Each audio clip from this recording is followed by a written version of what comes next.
Hello everyone. So, I've done 4 videos on this series so far, and well, to go to the chase, I don't think they've been as good as they really could be. The thing about manga, One Piece in particular, is it's best when viewed as a whole and not by chapter in the serialization, especially when you're trying to do an in-depth review series, or it could also be entitled a retrospective. I initially wanted to cover the series in specific segments for 2 reasons. 1. I thought covering things like the SBS corners would be fun, as Editor Oda tends to reveal interesting facts in them. And 2, I've been scared to make my series too similar to Mr. Fusion's Dragon Ball Dissection. However, I now realize that there's a reasoning structure to his series this way. So for now on, I will be doing this series by arc and not stopping and starting for chapter breaks, simply until I have enough material to make a 10 to 15 minute video. I'll try to talk about the series from this point on in a more simplified manner and talk about things that I actually have to talk about from now on, and not just plot summaries. This will be difficult, however, because One Piece by its nature has a much harder to simplify story than Dragon Ball, and to be frank, I feel to this point there are things I should have covered that I simply haven't, such as the fact that Luffy punched Helmeppo because he revealed that he planned to kill Zoro in a few days even if he doesn't die from starvation. Oh yes, also, I feel that it will be much simpler just to use the color pages because I'm going to try from now on not to use near every page. And frankly, I think the process I used to try to make them black and white again just kind of mess up the art in many cases. So that's about all I have to say. I hope I can improve this series from now on and you enjoy it. Intro time!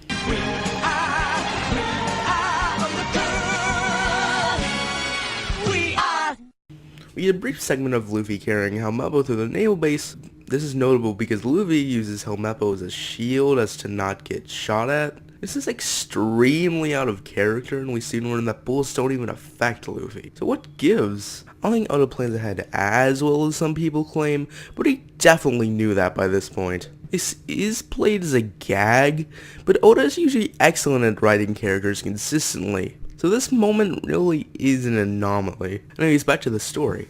Kobe isn't dead, and reveals to Zoro that Helmeppo never intended to keep his promise to let him live, and Morgan and the Marines go back to execute him on the spot. Zoro panics at the thought of being killed, even more than a normal individual, as we get a flashback. We see Zoro losing a sparring match, don't worry, it's not real swords, to a girl named Kuina, which bears a striking resemblance to Makino, the little girl and the owner of the restaurant. This is notable because even up to this point, Zoro is incredibly strong. Zoro vents his frustrations to his master, who is Kuina's father, about not being able to beat her. We then cut to nighttime as Zoro challenges Kuina to a sparring match with real swords. Kuina wins in just a few panels. She doesn't kill or injure him, so I don't know what the point of the real swords was. Despite winning, Kuina then becomes upset and cries. She states to Zoro that the fact she beats him now doesn't matter because she's a girl. Over time she will become naturally weaker than Zoro. Zoro then states the incredibly obvious fact that gender doesn't matter, before they make a promise to each other that one day one of them will become the strongest swordsman in the world. We then cut to a point later on to someone yelling to Zoro that Kuina is dead. Zoro then vows, now that Kuina can't anymore, that he will one day become the strongest swordsman. This is an extremely short, yet both sad and effective backstory.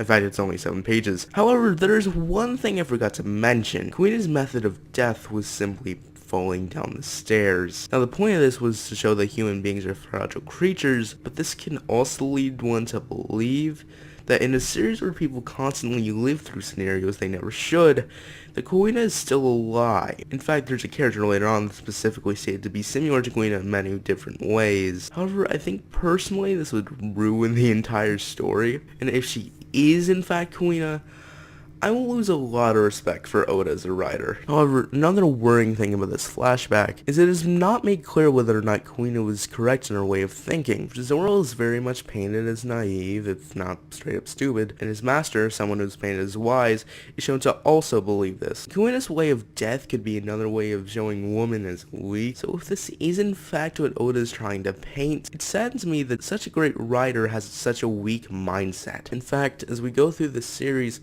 Oda's personal ideologies are where a lot of my major problems lie within the story. However, this could very much serve as a way to disprove this mindset. So for now, I will keep an open mind. Okay, so let's finally get back to the main story. The Marines shoot at Zoro as Luffy gets in the way and reveals he isn't affected by bullets. You know what? I take it back. It's the same exact chapter we learn this. My god, that one tiny gag is going to bug me for the entire rest of the series. Anyways, Luffy gives him his swords. In fact, his 3 swords. Zoro uses Santoryu, the 3-sword style. He uses one in his mouth. I don't know how, but he somehow makes it cool. I don't know how he can talk in this style though. Zoro then finally, kinda out of the blue, decides to join his pirate crew. I don't know why exactly he changed his mind, other than being shown Luffy is strong. But hey, we all know it was going to happen anyway, so who cares? Luffy unties Zoro and gives him his swords. Zoro slices down a bunch of Marine.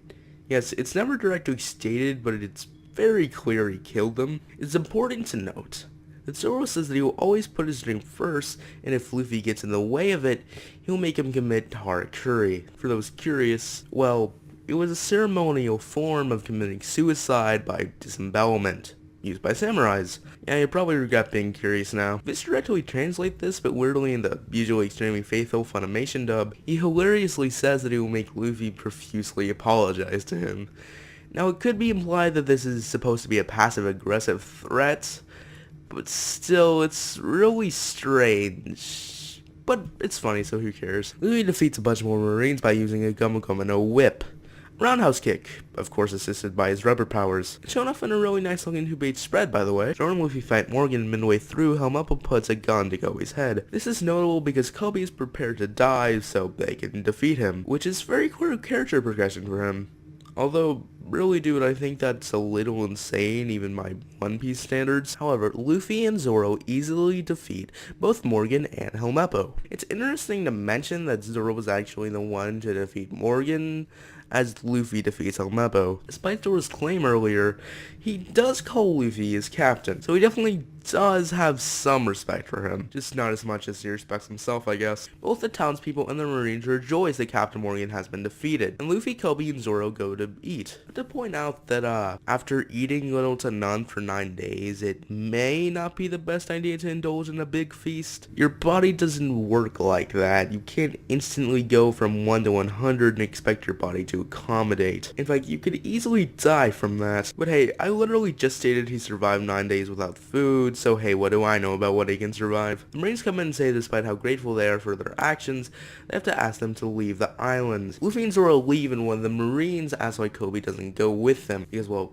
Kobe does look as if he's in their group. Kobe very clearly tells him he isn't in their crew. The Marine asks Luffy about this, and he starts to tell him all about Alvida, causing Kobe to actually get the first solid hit on Luffy in the entire series. Luffy then kind of pretends fights him, causing the Marine to get the message that he isn't in their pirate crew. This is legitimately like one of the smartest things Luffy has ever done. Granted, that isn't saying much. They still say that they're going to run a background check on him, but after Kobe simply says that he isn't a pirate, they decide not to. I don't exactly see how that could hurt, even if you believe him. But then again, would being forced to be a pirate against your will really disqualify you from being a Marine? Granted, from various things we learn later, I wouldn't be surprised if that was the case. Luffy and Zoro leave the island as the Marines salute them, and they set sail for the Grand Line, a stretch to see where the One Piece is located. I don't think I mentioned that up to this point. As punishment for this, all the Marines must not eat any dinner for a week. God, sometimes I can't tell if the people in this series are noble or stupid. This ends the arc, and I must say this is a great introduction to the story and world.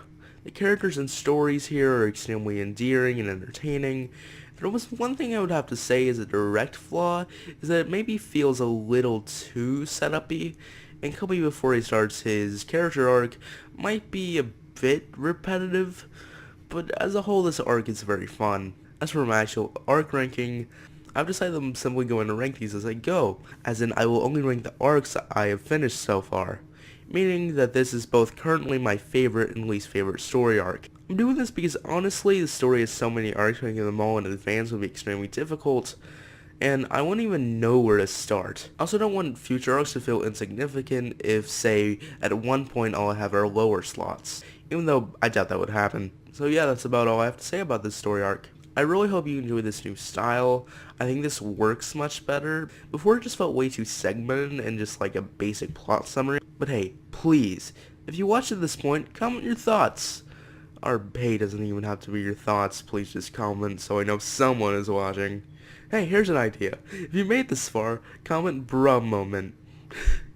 Either alone or incorporate it into another comment somehow.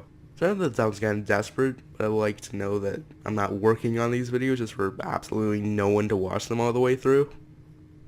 Anyways, next time, we begin the Orange Town arc, where we meet a mysterious clown